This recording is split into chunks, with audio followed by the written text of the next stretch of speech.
Eu convido os irmãos a abrir a sua Bíblia em 2 Coríntios, capítulo 5, versículo 17 a 18. 2 Coríntios, capítulo 5, versículo 17 a 18.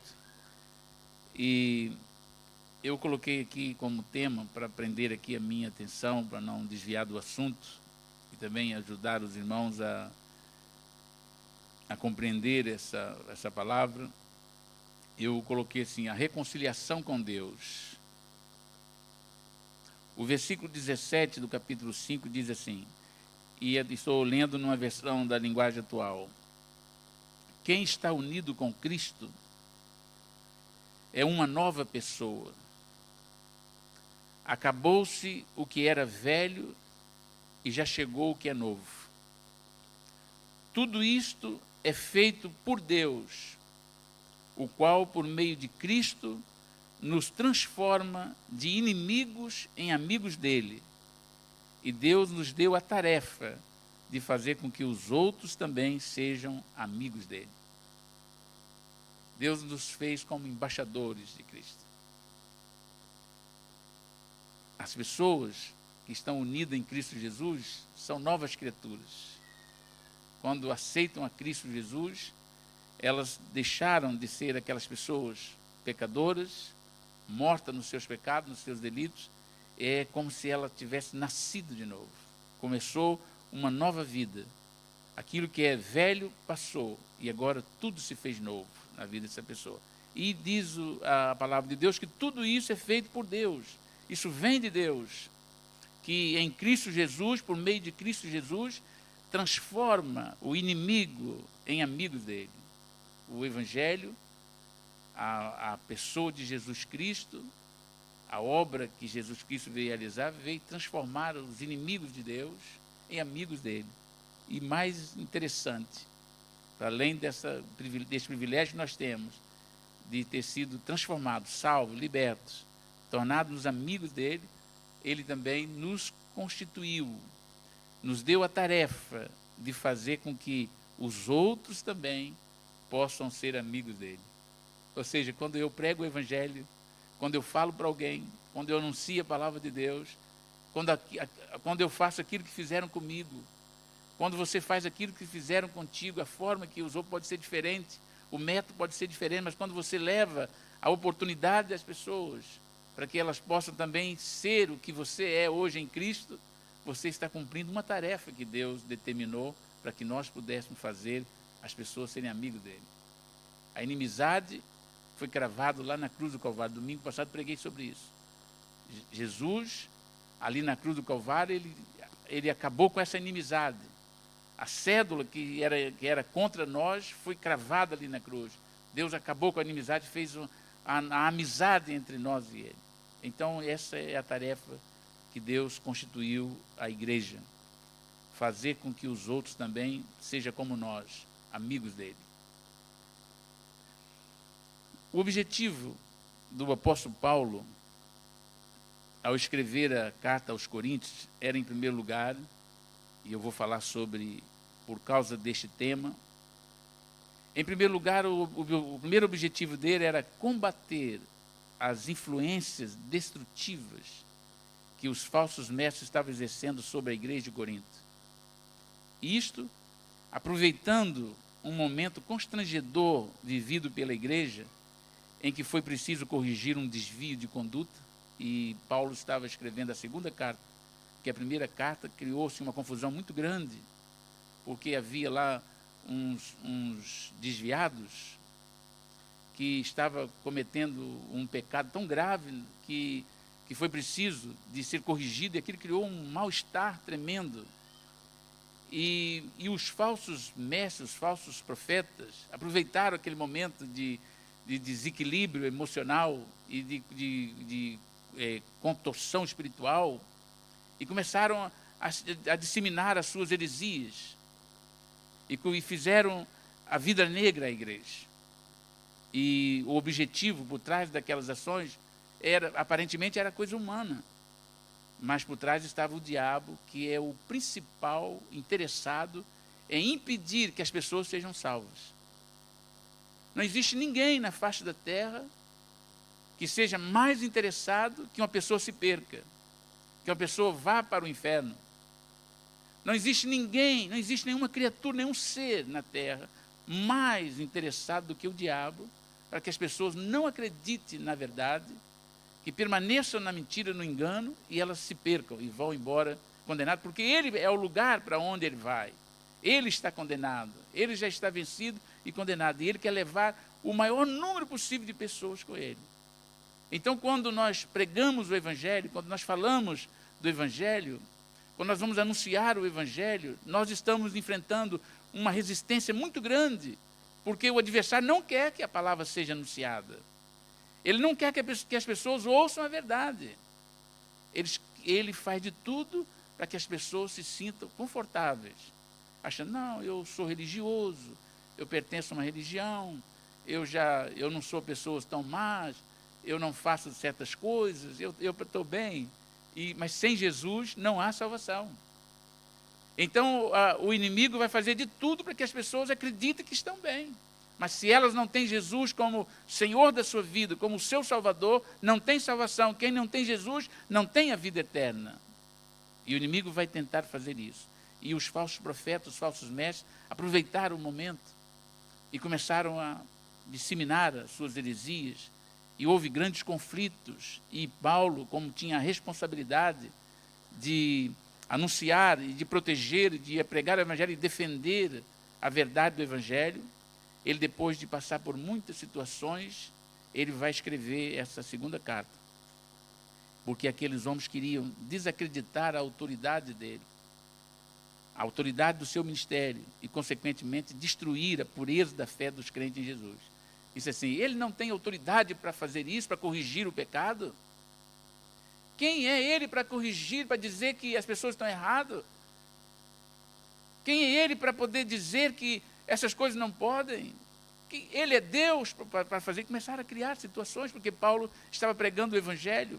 Eles vieram do paganismo, eram pessoas que não conheciam Deus, que estavam afastados de Deus, e agora, pelo poder do Evangelho, eles creram no Senhor e foram chamados a viver uma vida santa, uma vida de santificação. E quando, por alguma razão, o inimigo conseguiu entrar no meio deles e começou a fazer eles viverem uma vida que Paulo diz, nem no meio dos ímpios vi tal coisa acontecer.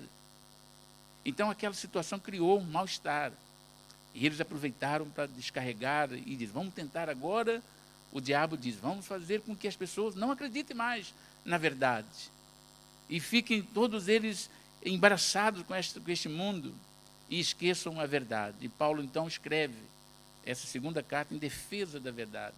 Aí qual era a defesa dele? Apresentar o grande projeto de Deus para com a humanidade. Ele vai, no meio daquela confusão toda, ele aponta a sua arma para desmoralizar o inimigo, para combater a cegueira espiritual, e vai falar que Deus enviou Jesus Cristo para desfazer a inimizade e reconciliar o homem consigo mesmo por meio dele, Jesus Cristo, para que esse novo homem pudesse viver exclusivamente para aquele a quem o reconciliou.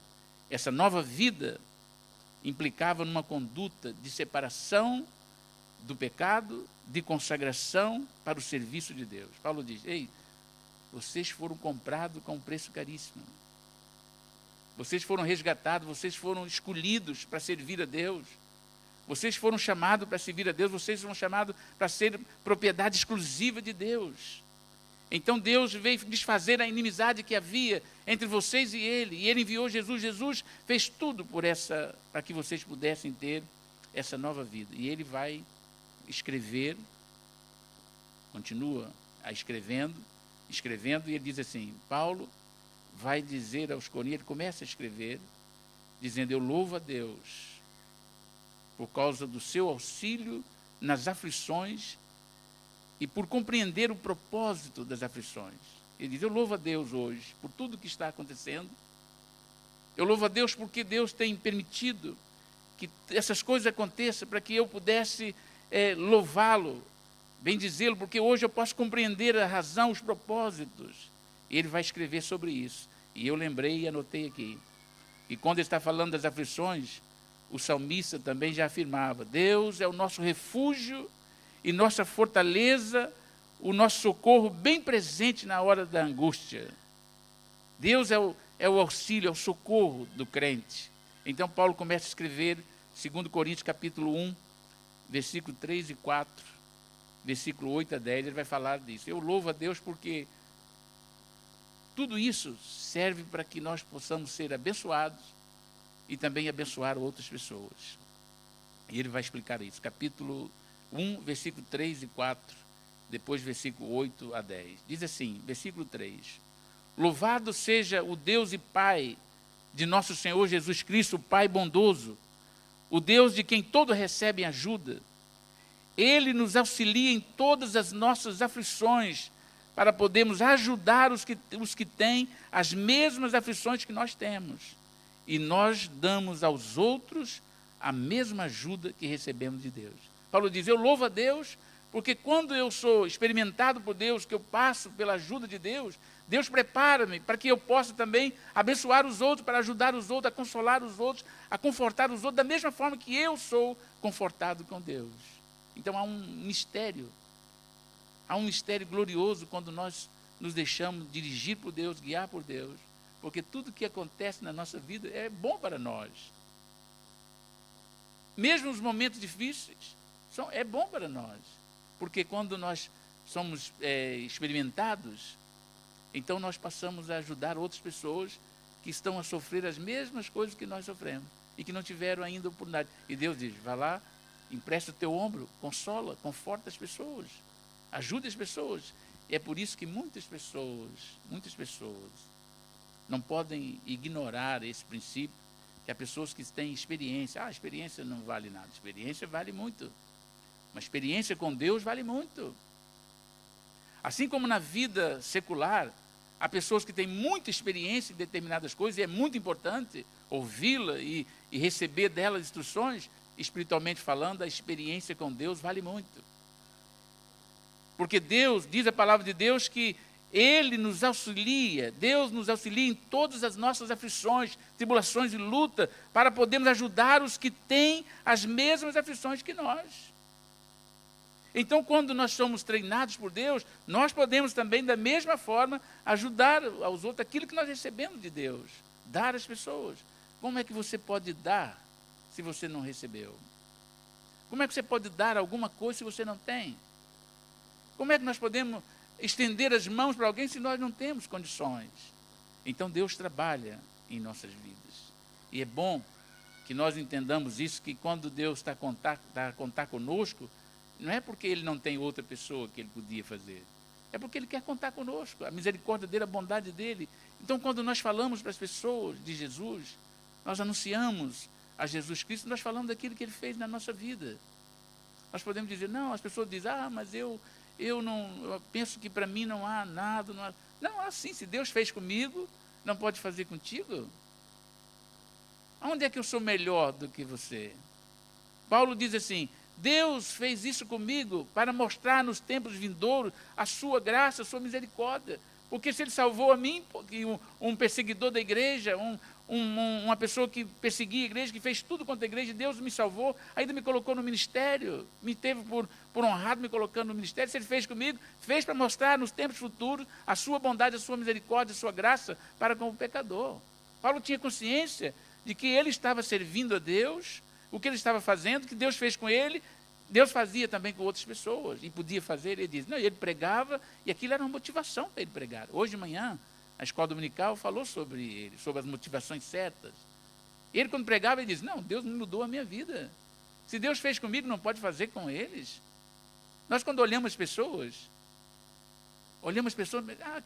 aquelas pessoas, amanhã podem estar aqui no meu lugar pregando o Evangelho. Amanhã pode estar ministrando a palavra de Deus para nós. Amanhã pode ser o líder nacional. Porque Deus pode levantar uma pessoa que nós olhamos para ela, não damos nada para ela. Ninguém daria nada por Paulo naquele momento. Ninguém podia imaginar que aquele Saulo de Tarso iria se converter. E iria ser um grande apóstolo que foi, um homem separado exclusivamente por Deus para ser o doutor dos gentios. Se olhando para ele, só via ali o inimigo da igreja. Mas Deus o levantou. O nosso Deus é poderoso para levantar. Então diz assim, eu louvo a Deus por isso.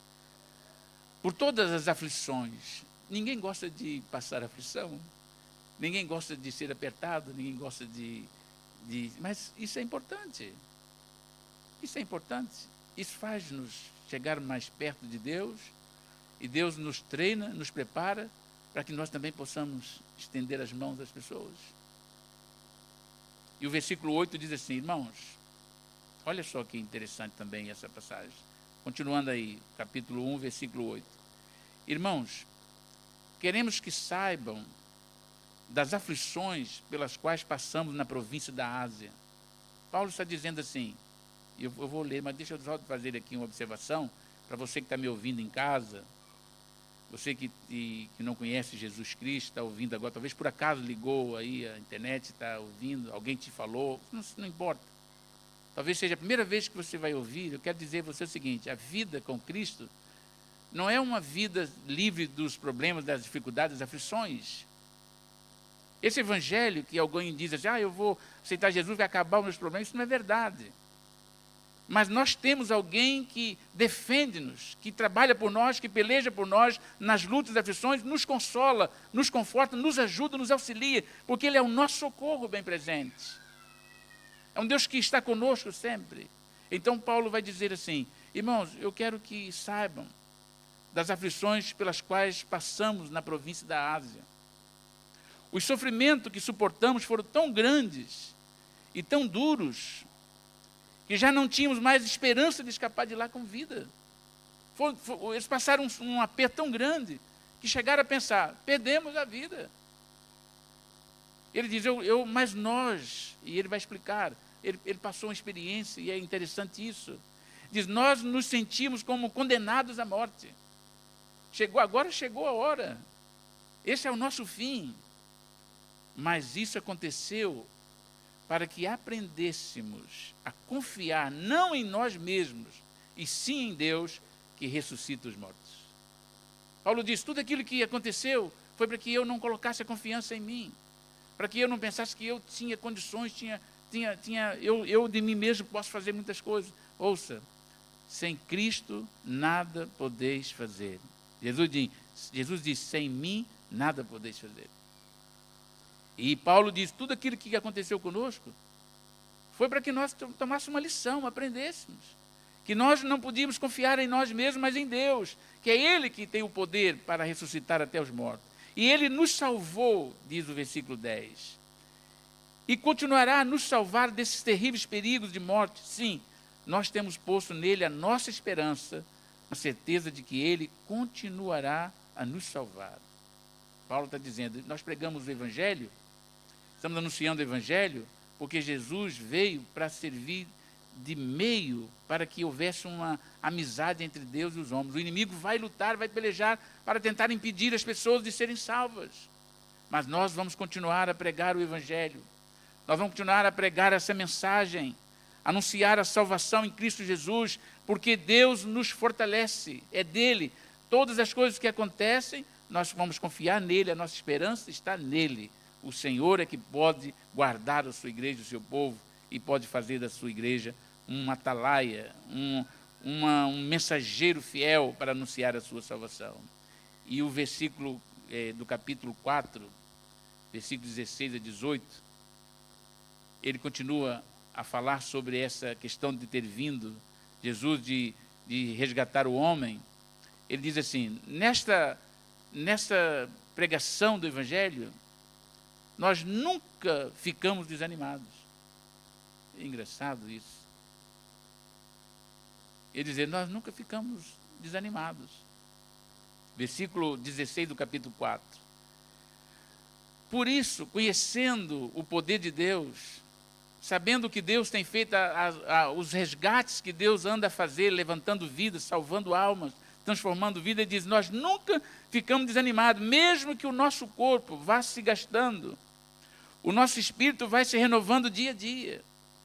E essa pequena e passageira aflição que sofremos vai nos trazer uma glória enorme e eterna, muito maior do que o sofrimento, porque nós não prestamos atenção nas coisas que se veem, mas nas que não se veem, pois as que podem ser vistas dura apenas um pouco, mas o que não pode ser visto dura para sempre. Paulo está dizendo, nós andamos por vista, nós não andamos por vista, nós andamos por fé. Nossa vida está escondida em Cristo Jesus, nós sabemos de onde nós viemos, nós sabemos o que Ele fez por nós, por isso nós continuamos a anunciar a palavra de Deus, a pregar a palavra de Deus, porque existem muitas pessoas que precisam ser resgatadas. E mais uma vez, eu digo a você que nos ouve, tudo isso vem de Deus, por amor a ti. Assim como Deus fez conosco, também quer fazer com você. Você talvez está a assistir a internet e diz assim, mas será que Deus se preocupa comigo? A Bíblia diz que Deus amou o mundo de tal maneira que enviou Jesus Cristo para que desse a vida dele, para resgatar, Ele enviou o seu Filho unigênito para que todo mundo, para que todas as pessoas não se percam, mas tenham a vida eterna. Deus amou, e essa é a maior prova de amor que Deus tem para com o seu povo, para com a humanidade, trazendo salvação. Paulo continua dizendo que, capítulo 5, versículo 1 a 8, segundo aos Coríntios, capítulo 5, versículo 1 a 8, ele diz, de fato, nós sabemos que um dia nós vamos deixar essa casa em que vivemos. Essa é a esperança da igreja. E essa deve ser o conhecimento de toda a humanidade. Um dia nós vamos passar dessa morte, dessa vida para outra. Um dia nós vamos deixar este corpo mortal. Vai chegar o dia em que nós vamos ter que passar dessa vida para outra. Podemos passar isso a qualquer momento, mas também devemos estar preparados e levar outras pessoas a conhecerem esse mistério e conhecer a verdade, que elas precisam estar prontas para poder ter um encontro com o Senhor. Paulo diz, nós vamos deixar, nós sabemos que um dia essa casa em que vivemos será destruída, e o nosso corpo aqui na terra nós vamos deixar de morar nesse corpo. Ele está falando da casa, do corpo como uma casa, mas nós vamos ter uma casa no céu. Essa é a mensagem gloriosa, avisar e anunciar às pessoas que nós vamos deixar essa vida, um dia vamos morar no céu, nós vamos ter uma casa preparada, não pelas mãos dos homens, mas uma casa feita pelo próprio Deus, que durará para sempre, vamos estar com Ele para sempre.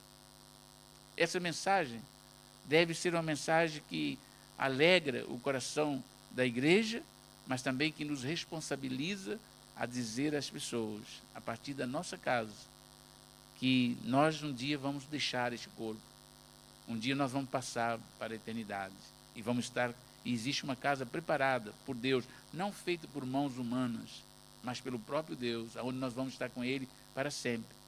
Então, por isso, quando nós temos essa convicção, essa certeza, nós estamos sujeitos, o versículo 2 do capítulo 5 diz que nós gememos enquanto vivemos nessa casa de agora, porque nós gostaríamos de nos mudarmos já para a nossa nova casa no céu, aquela casa que será o nosso corpo celestial. Versículo 3, e quando nós vestimos com Ele, não ficaremos sem corpo, gememos aflitos, enquanto vivemos nessa casa, que é o nosso corpo. Isso não é porque queiramos ficar livres do nosso corpo terreno, e que desejamos receber o corpo celestial, para que a vida faça com que o que é mortal desapareça. E foi Deus quem nos preparou para essa mudança, e nos deu o seu Espírito como garantia de tudo o que Ele tem para nos dar. Deus nos deu o Espírito como Espírito de adoção. O que Deus fez foi dizer, vocês foram resgatados, vocês estão sendo trabalhados, preparados para ir morar comigo no céu eternamente, vão estar para sempre. E para que isso ficasse bem claro, Ele nos deu o penhor do seu Espírito. Deus nos deu o seu Espírito como uma garantia de vida eterna. E todas as pessoas que ouvirem o Evangelho, todas essas pessoas que receberem essa palavra, serão salvas. Esse Evangelho é o Evangelho que é o poder de Deus para a salvação de todo aquele que crê. E Paulo diz assim, nós estamos sempre muito animados, pois sabemos que enquanto vivemos neste corpo, estamos longe do Senhor, porque vivemos pela fé e não pelo que vemos. Estamos muito animados e gostaríamos de deixar de viver neste corpo, para irmos viver com o Senhor. todos nós temos a certeza e temos desejo de um dia estar com o Senhor. Mas enquanto aqui nós estivermos, nós temos que continuar a enfrentar as lutas diárias, anunciar a Jesus, fazer porque Deus nos chamou para este fim. O propósito principal dos salvos é glorificar a Deus, é exaltar a Deus, é adorar a Deus. O versículo 9 desse capítulo 5 diz que, acima de tudo, o que nós queremos mesmo é agradar o Senhor. O versículo 9 diz que, para isso nós vivemos neste corpo aqui, para que o Senhor seja louvado, o Senhor seja glorificado. Nós queremos em tudo agradar o Senhor. A visão do crente salvo é tudo que ele vai fazer, a mente dele está voltada. Eu quero agradar o meu Senhor. E é isso que passa pelo coração das pessoas quando elas começam a pensar em si e começam a dizer, o que eu estou fazendo neste mundo? Qual o sentido da minha vida neste mundo? Para que eu estou aqui neste mundo? Algumas pessoas perguntam, para que eu vivo? Eu não sei por que razão eu vivo. A minha vida não tem nenhuma razão, não tem sentido. Mas a Bíblia diz que quando a pessoa entrega o seu coração a Jesus, quando a pessoa aceita Jesus, ela passa, acima de tudo, ela passa a ter desejo de querer agradar o Senhor em tudo. Ela vai viver para o Senhor. Ela começa a viver para o Senhor. E é o desejo da pessoa, é dizer assim, não, eu quero servir o Senhor, eu quero estar diante do Senhor, eu quero mesmo glorificar o Senhor, porque nós passamos a ser dominados pelo amor de Cristo que habita em nós. Nós reconhecemos Jesus como nosso Senhor, sabemos que Ele morreu por nós, sabemos que Ele ressuscitou para nos justificar diante de Deus. Então nos dá uma alegria, nos dá uma graça de poder servir, e nós queremos ver as pessoas conhecerem a Cristo. Não tem nada mais que entristece um servo de Deus, ver as pessoas entregue ao engano, escravizadas, pessoas entregues à idolatria, pessoas submetidas à feitiçaria, pessoas escravizadas pelos vícios, pessoas escravizadas por tantas coisas, sendo escravizada pelo pecado, vivendo à margem da sociedade.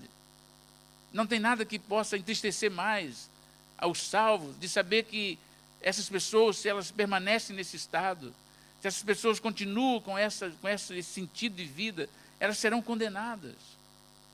Mas porque nós um dia conhecemos o Senhor, nós aceitamos o Senhor, nós conhecemos a verdade, essa verdade trabalhou na nossa vida e nos fez ver para além do sentido natural, e hoje nós queremos também ser essas testemunhas para levar a mensagem de Deus a essas pessoas. Então a reconciliação que Deus preparou para nós foi uma ação de Deus.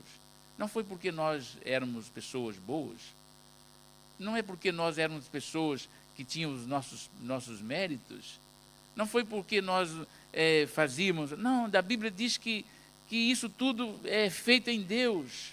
O capítulo 5 que nós lemos, o versículo 18, diz que tudo isso é feito por Deus, o qual por meio de Cristo nos transforma de inimigos em amigos dele. Não é uma ação nossa, foi o próprio Deus que, na sua infinita misericórdia, Ele agiu, Ele trabalhou, Ele preparou para que nós pudéssemos ser novamente reconciliados com Ele.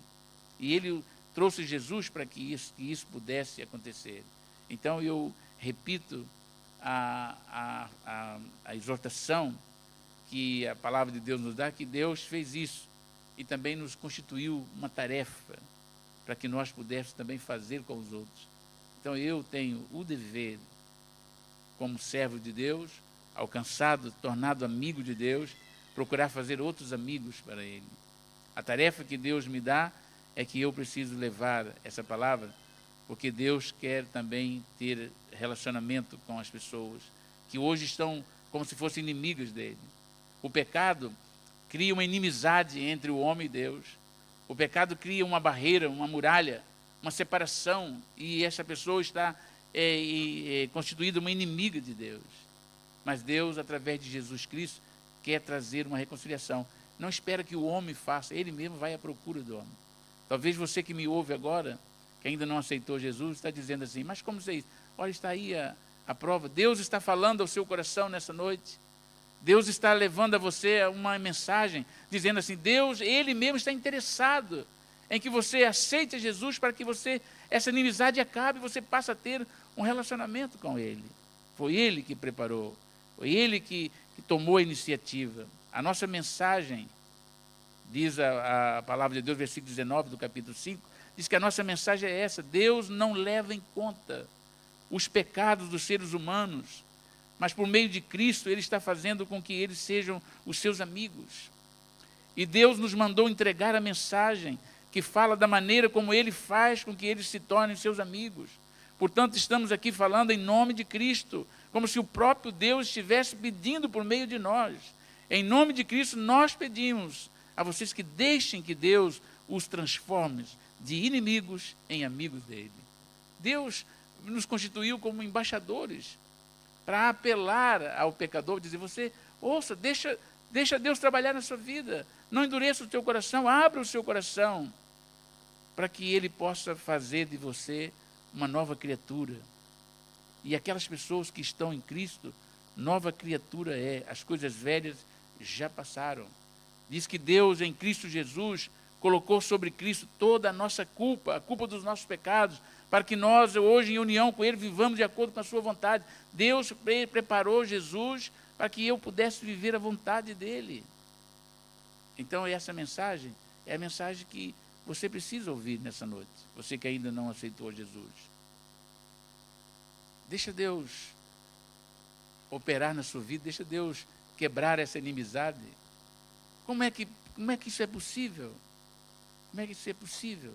Nós estamos aqui falando, diz o apóstolo Paulo, falando em nome de Cristo, como se o próprio Deus estivesse pedindo por meio de nós que você abra o seu coração, para que você deixe Ele transformar a sua vida. Esse é um privilégio que nós recebemos e que Deus deseja que nós também transmitamos a outro e que nós levemos a outro essa mensagem. Eu convidava os irmãos a ficarem de pé.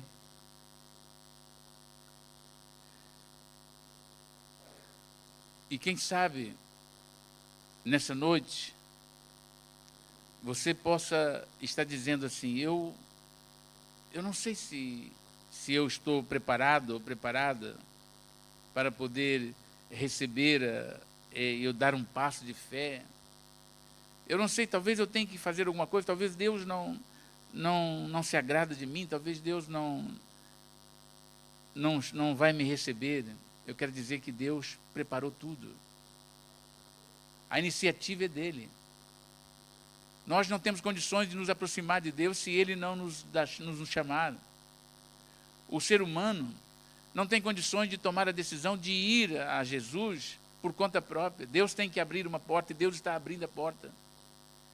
Deus abriu uma porta para que nós pudéssemos entrar por ela. Ele enviou Jesus para que nós pudéssemos nos chegar a Ele. E a palavra de Deus diz que foi Ele que tomou a iniciativa. Tudo foi feito por Ele para que o homem pudesse ser salvo.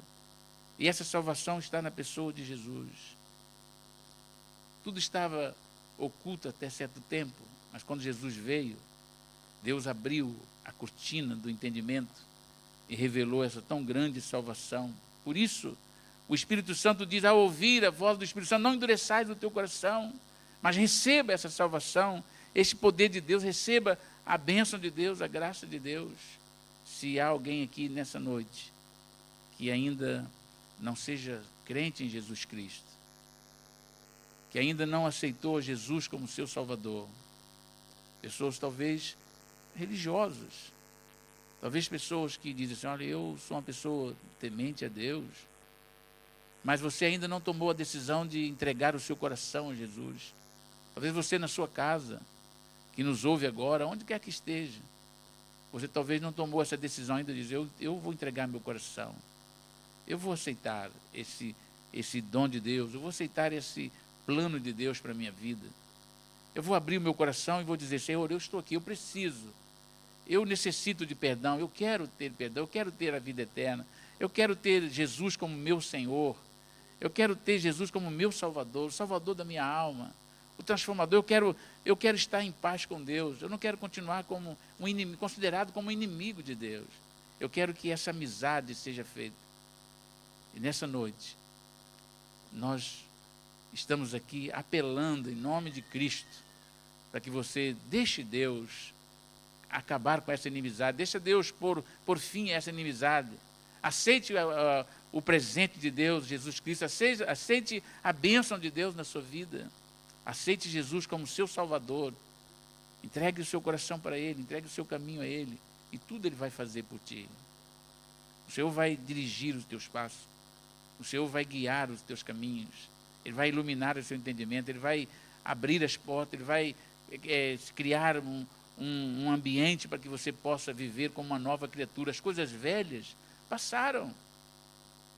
Quando a pessoa aceita Jesus, no texto que nós lemos é esse: todas as coisas se faz nova, as coisas velhas passam.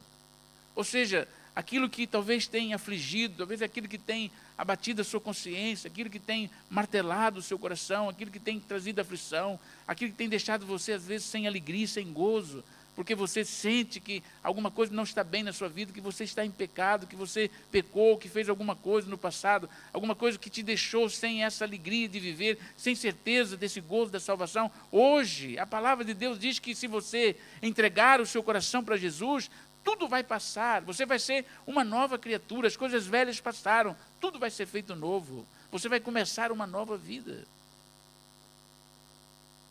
Então não perca a oportunidade. Abra o seu coração, deixa Deus agir na sua vida e diz: Senhor, eis-me aqui. Eu vou convidar os nossos irmãos do louvor para que nós possamos adorar o Senhor. Agradecer a Ele por essa salvação, tão grande salvação que Ele nos deu. Mas enquanto nós estivermos aqui louvando ao Senhor,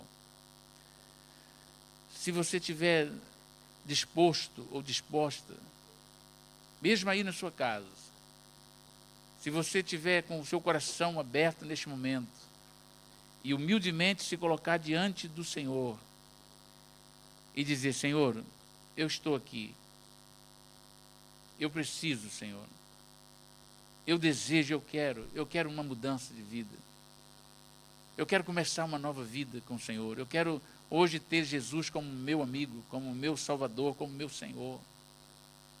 Essa inimizade que eu até não compreendia muito bem. Eu pensava que não havia possibilidade de alguém ser inimigo de Deus, porque Deus está acima de tudo, mas o pecado separa-nos de Deus e faz-nos separados de Deus, inimigos espiritualmente falando de Deus. Mas em Jesus Cristo nós temos a reconciliação com Deus. Em Jesus Cristo nós podemos ter hoje uma comunhão plena com Ele. Em Jesus nós podemos passar a viver uma vida de comunhão com Ele. Então nessa noite, enquanto nós estivermos cantando, se você está aqui presente e você quiser sair do seu lugar e vir aqui à frente para nós orarmos por você, nós vamos orar para que Deus possa fazer de você uma nova pessoa, a sua vida ser transformada por um milagre. O maior milagre que existe é a salvação. O maior milagre é Deus mudar o nosso coração de pedra para um coração de carne e escrever nele as suas leis, mudar o nosso entendimento, abrir e clarear o nosso entendimento e fazer de nós uma nova criatura. As coisas velhas passaram e tudo se faz novo. É como se nós tivéssemos nascido de novo. Então nessa noite eu desafiava você a deixar o seu lugar, enquanto nós estivermos aqui cantando, e vir aqui à frente, num ato de fé, dizer: Senhor, eis-me aqui, eu quero experimentar essa grandeza de ser filho, de servir, de estar aos teus pés, de ter salvação, de ter perdão, de ter uma nova vida. E nós vamos orar por ti.